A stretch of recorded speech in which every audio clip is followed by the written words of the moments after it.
Hi అండి. ఈరోజు గోధుమ పిండితో బాదం కేక్ని ప్రిపేర్ చేశాను మా పిల్లల స్నాక్స్ బాక్స్ కోసం.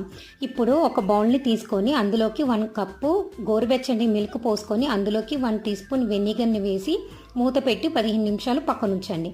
ఆ తర్వాత ఇంకొక బౌల్ని తీసుకొని అందులోకి 1.5 కప్పు గోధుమ పిండి, అరకప్పు బాదం పౌడర్ వేసుకొని బేకింగ్ పౌడర్ వేసుకొని పక్కన పెట్టుకోండి.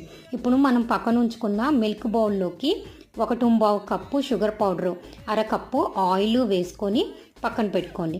ఇప్పుడు స్టవ్ మీద ఒక మందపాటి కుక్కర్ని పెట్టుకొని అందులోకి ఇసుక లేదా సాల్ట్ ఒక మూత పెట్టుకొని ఆ తర్వాత కుక్కర్ మూత మూసి 15 నిమిషాలు ప్రీ చేయాలి.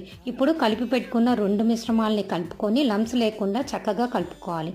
ఆ తర్వాత ఒక కుక్కర్ టిన్నుని తీసుకొని అందులోకి ఆయిల్, గోధుమ పిండి వేసి ఈ మిశ్రమాన్ని మొత్తం వేసి బాదం పలుకులతో గార్నిష్ చేసి ఆ తర్వాత లో టు మీడియం ఫ్లేమ్లో 30 నిమిషాలు బేక్ చేయడమే.